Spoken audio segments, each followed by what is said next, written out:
rejoindre sur le chemin vers la maturité. Ici, nous sommes convaincus qu'en écoutant et en lisant chaque jour la parole de Dieu, nous serons transformés à son image, grandir tel qu'il veut, être tel qu'il veut. Nous sommes en train d'exploiter ensemble les livres Une vie motivée par l'essentiel, écrit par Rick Warren, sélectionné par Dr Jonathan Batso, la lecture des Grâces Moïsa.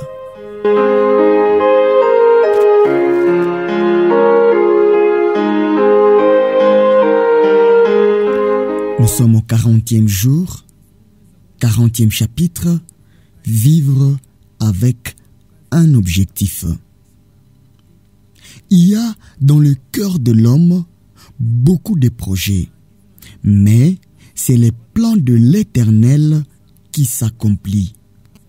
Proverbe 19, verset 21. Car David a contribué à l'accomplissement du plan de Dieu. Acte 13, verset 36. Vivre pour un objectif est la seule façon de vivre vraiment. Autrement, on ne fait qu'exister. La plupart des gens se posent 3 questions fondamentales. Tout d'abord, sur leur identité. Qui suis-je? Ensuite, sur leur importance. Est-ce que je compte? Et enfin, sur leur influence. Quelle est ma place dans la vie? Les réponses à ces 3 questions se trouvent dans les 5 objectifs de Dieu pour vous. Dans la chambre haute, le jour avant sa mort, Jésus a donné un exemple en lavant les pieds de ses disciples. Il leur a dit: si vous savez ces choses, vous êtes heureux, pourvu que vous les pratiquiez. Jean 13, verset 17. Une fois que vous connaissez la volonté de Dieu, vous serez bénis si vous lui obéissez. Nous arrivons au terme de nos 40 jours. Et vous savez maintenant ce que le Seigneur attend de vous. Vous serez heureux si vous l'accomplissez. Vous devrez sans doute arrêter certaines activités. Vous pouvez faire beaucoup de bonnes choses dans votre vie, mais les 5 objectifs du Créateur doivent avoir la priorité. Malheureusement, il est facile de se laisser distraire et d'oublier l'essentiel. On peut facilement oublier les priorités et s'occuper petit à petit du secondaire. Pour ne pas tomber dans ce piège, faites une déclaration personnelle en mettant par écrit vos objectifs et réalisez-la régulièrement. Qu'est-ce qu'une déclaration personnelle de vos objectifs? Cette déclaration résume les objectifs de Dieu pour votre vie. Avec vos propres mots, vous vous engagez à réaliser les 5 objectifs du Seigneur pour votre vie. Ce ne sont pas des buts à court terme, mais des objectifs éternels. La Bible dit: les plans de l'Éternel subsistent éternellement, et les projets de son cœur de génération en génération. Psaume 33, 11e vers. Cette déclaration indique la direction que prend votre vie. Le fait d'écrire vous oblige à penser à la direction que vous prenez. Prépare ton chemin avant de t'y engager et emprunte des routes sûres. Proverbe 4, verset 26. Conseillait Salomon à son fils. Une telle déclaration n'indique pas seulement ce que vous comptez faire de votre temps, de votre vie et de votre argent, mais aussi ce que vous n'allez pas en faire. Les proverbes disent: l'homme intelligent ne perd jamais de vue ce qui est sage, mais le regard du sot se porte vers les buts inaccessibles. Proverbe 17, verset 24.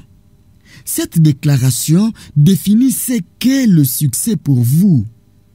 Elle dit ce qui est important pour vous et non ce que le monde en pense. Elle montre clairement vos valeurs. Paul a expliqué: je demande ceci dans mes prières, que vous discerniez les choses excellentes. Philippiens 1, verset 10. Cette déclaration clarifie vos rôles. Vous aurez différents rôles à différents moments de votre vie, mais vos objectifs ne changeront jamais. Ils sont plus grands que n'importe quel rôle. Cette déclaration correspond à votre personnalité. Dieu vous a façonné, il vous a donné forme pour que vous le serviez et elle tient compte de cette réalité. Prenez le temps de bien réfléchir et de noter petit à petit les pensées qui vous viennent à l'esprit. Voici 5 questions qui vous aideront à écrire votre déclaration d'objectif. Les 5 plus grandes questions de la vie. Quel sera le centre de ma vie? Cette question concerne l'adoration. Pour qui allez-vous vivre? Sur quoi allez-vous vous appuyer? Vous pouvez centrer votre vie sur votre carrière, votre famille, un sport ou les loisirs, l'argent, etc. Rien de tout cela n'est mauvais en soi, mais cela ne doit pas être au centre de votre vie. Ces choses ne vous sauveront pas lorsque la vie s'écroulera. Vous avez besoin d'un centre inébranlable. Le roi Asa a invité la population de Juda à rechercher l'Éternel. 2 Chroniques 14, verset 3. En fait, ce qui occupe le cœur de votre vie est votre Dieu. Lorsque vous avez donné votre vie à Christ, il en est devenu le centre. Mais vous devez lui donner envie d'y rester en l'adorant. Paul a exprimé ses souhaits: que le Christ habite dans vos cœurs par la foi. Éphésiens 3, verset 17. Comment savez-vous que Dieu est bien au centre de votre vie? C'est simple. Quand Dieu est au centre, vous l'adorez. Quand il n'y est pas, vous vous inquiétez. Votre angoisse vous montre que Dieu n'occupe plus la première place. Dès que vous le placez au centre, vous êtes en paix. La Bible dit: la paix de Dieu qui dépasse tout ce qu'on peut imaginer gardera vos cœurs et vos pensées en communion avec Jésus-Christ. Philippiens 4, verset 7. Quel sera le caractère de ma vie? Ce point concerne la maturité spirituelle. Quel genre de personne serez-vous? Dieu s'intéresse beaucoup plus à ce que vous êtes qu'à ce que vous faites. Souvenez-vous que vous emporterez votre caractère dans l'éternité, mais pas votre carrière. Faites une liste des qualités que vous souhaitez développer dans votre vie. Vous pourriez commencer par le fruit de l'esprit, Galates 5, 22 à 23, ou les béatitudes, Matthieu 5, 3 à 12. Pierre a dit: faites tous vos efforts pour ajouter à votre foi la force de caractère. À la force de caractère, la connaissance. À la connaissance, la maîtrise de soi. À la maîtrise de soi, l'endurance dans l'épreuve. À l'endurance, l'attachement à Dieu. À cet attachement, l'affection fraternelle. Et à l'affection fraternelle, l'amour. 2 Pierre 1, verset 5. Ne vous découragez pas et n'abandonnez pas la course en cas de difficulté. Paul recommanda à Timothée: prends garde à toi-même et à ton enseignement. Demeure ferme à cet égard. 1 Timothée 4, verset 16. Quelle sera la contribution de ma vie? Il s'agit ici du ministère. Quel va être votre service dans le corps de Christ? Vous sachant formé par Dieu, force spirituelle, orientation du cœur, ressources, une manière d'être, une expérience. Quel rôle allez-vous assumer dans sa famille? Comment ferez-vous une différence?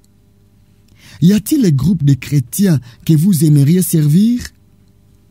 Paul a cité 2 avantages à accomplir votre ministère.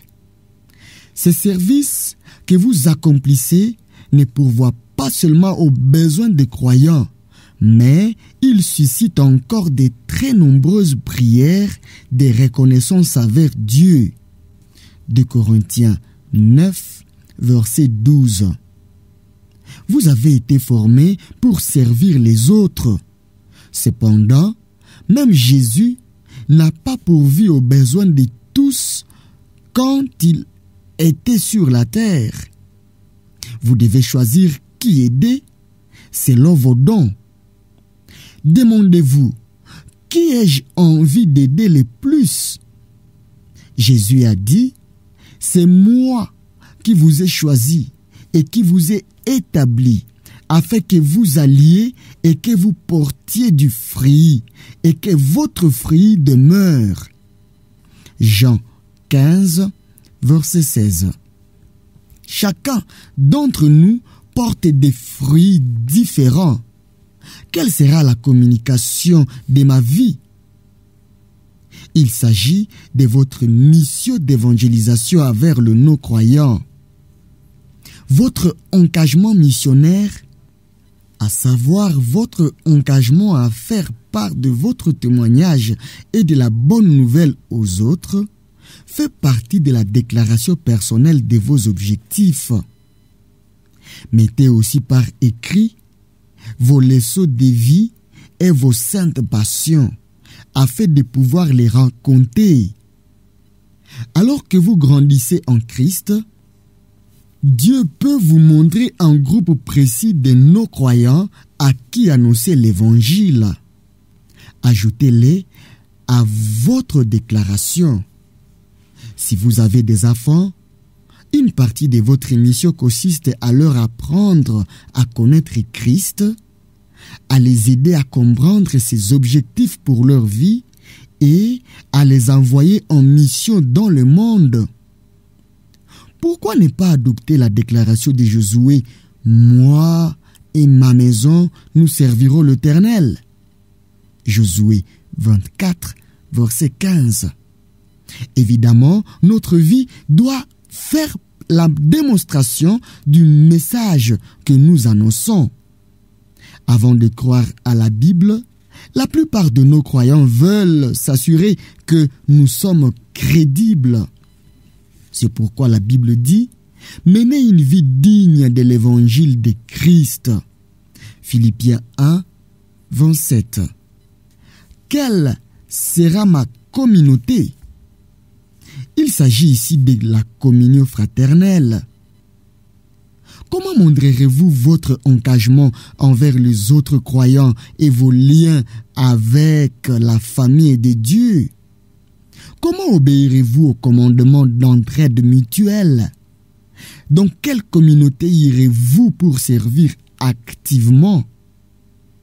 Avec le temps, vous aimerez toujours plus le corps de Christ et vous serez prêt à vous sacrifier pour lui.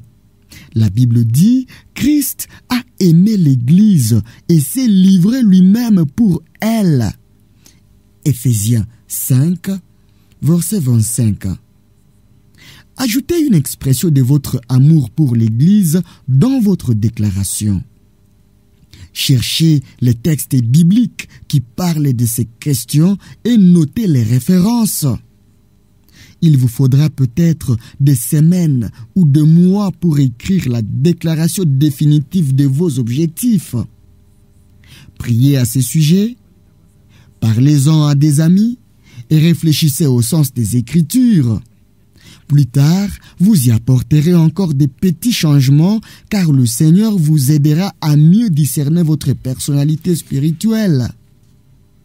En plus de votre déclaration, il sera utile d'avoir une devise plus courte qui résume vos 5 objectifs et qui soit facile à retenir. Ainsi, vous pourrez la citer tous les jours. Salomon a dit, « Tu seras heureux de les garder en mémoire et d'être toujours prêt à les citer. » Proverbe 22, verset 18. Voici quelques exemples. L'objectif de ma vie consiste à adorer sincèrement Christ, à les servir selon ma personnalité, à être en communion avec les autres croyants, à chercher à avoir son caractère et à accomplir sa mission dans le monde afin qu'il soit glorifié.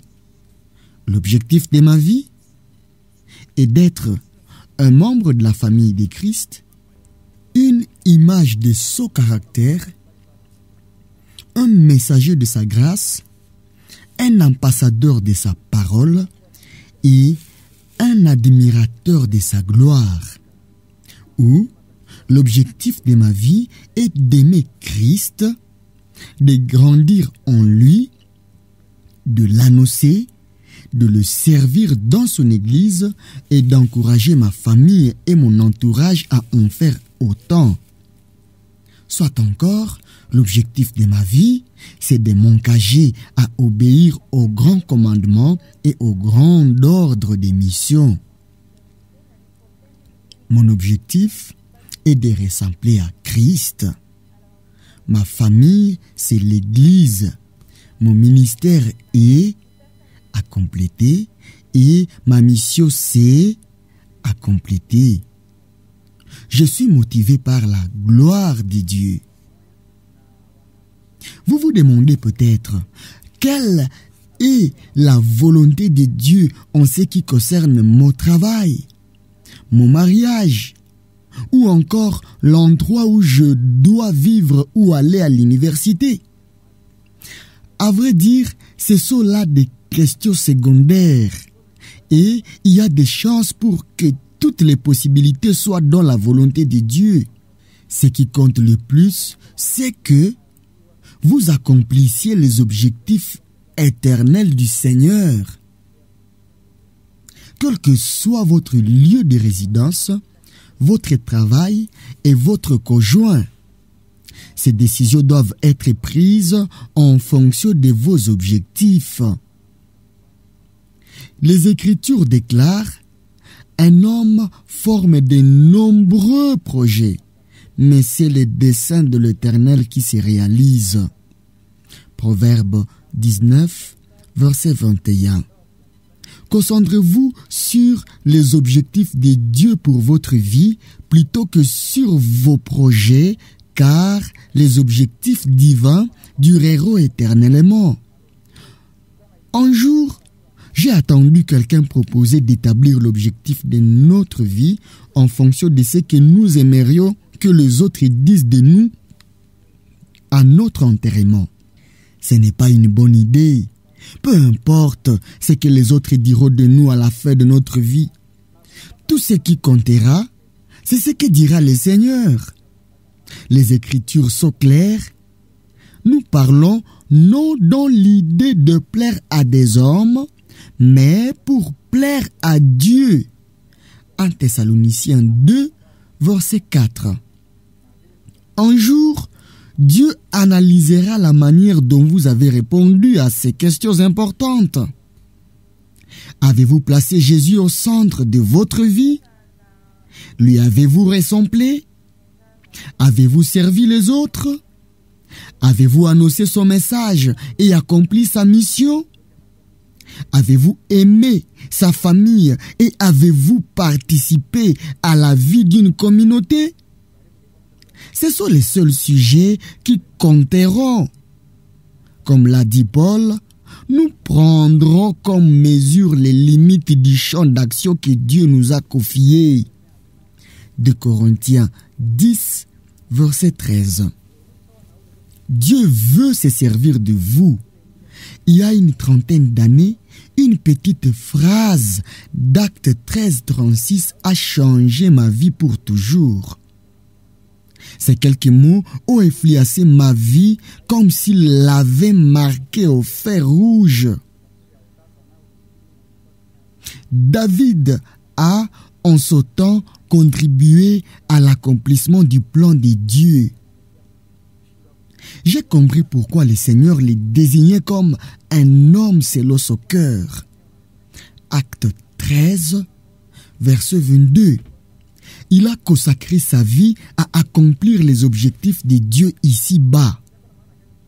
J'ai pris pour qu'à ma mort, on puisse dire que j'ai contribué en mon temps à l'accomplissement du plan de Dieu et qu'on puisse dire la même chose à votre sujet. Cette phrase résume une vie réussie. Vous accomplissez les objectifs éternels de Dieu dans un temps limité. C'est une vie vraiment motivée par l'essentiel. Ni les générations passées, ni les générations futures ne peuvent accomplir ces objectifs dans votre génération. Vous seul le pouvez. Comme Esther, Dieu vous a créé pour un temps comme celui-ci. Esther 4, verset 14. Dieu cherche encore des hommes et des femmes prêts à les servir. La Bible dit, l'Éternel parcourt toute la terre du regard pour soutenir ceux dont le cœur lui est attaché, sans réserve. 2 Chroniques 16, verset 9. Allez-vous être celui que le Seigneur peut utiliser? Contribuerez-vous à accomplir le plan de Dieu? Paul a vécu une vie motivée par l'essentiel. Il a expliqué, « Je cours, les yeux fixés sur le but. Je suis semblable au boxeur qui ne frappe pas au hasard. » 1 Corinthiens 9, verset 26. Sa seule raison de vivre était d'accomplir les objectifs que Dieu lui avait fixés. Il disait, « En fait, Christ est ma vie et mourir représente un gain. » Philippiens 1, verset 21. Paul n'avait pas peur de vivre ni de mourir, puisque dans les deux cas, il accomplirait les objectifs divins. Il gagnerait donc à coup sûr. Un jour, l'histoire se terminera, mais l'éternité durera toujours. William Carey a dit, « L'avenir sera aussi merveilleux que les promesses de Dieu. » Lorsque vous avez de la peine à accomplir vos objectifs, ne vous découragez pas. Rappelez-vous que vous recevrez une récompense éternelle comme le garantit la parole de Dieu. En effet, nos détresses présentes sont passagères et légères par rapport au poids insurpassable de gloire éternelle qu'elle nous prépare. 2 Corinthiens 4, verset 17. Imaginez les jours où nous nous tiendrons tous devant le trône de Dieu. Nous lui présenterons notre vie, le cœur débordant de reconnaissance et de louange à Christ. Ensemble, nous dirons: Seigneur, notre Dieu, tu es digne de recevoir la gloire, l'honneur et la puissance, car c'est toi qui as créé toutes choses. Elles sont venues à l'existence parce que tu l'as voulu. Apocalypse 4, verset 11. Oui, nous le louerons pour ce plan et nous vivrons éternellement pour accomplir ses objectifs.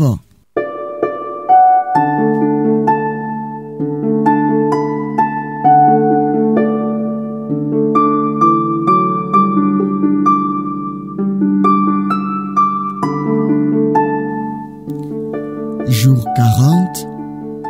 Définir mon objectif et idée à méditer. Vivre avec un objectif est la seule façon de vivre vraiment.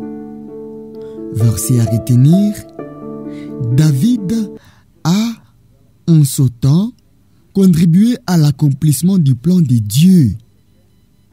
Acte 13, verset 36. Question à me poser: quand vais-je prendre le temps de mettre par écrit mes réponses aux 5 grandes questions de la vie? Quand vais-je enregistrer mes objectifs par écrit?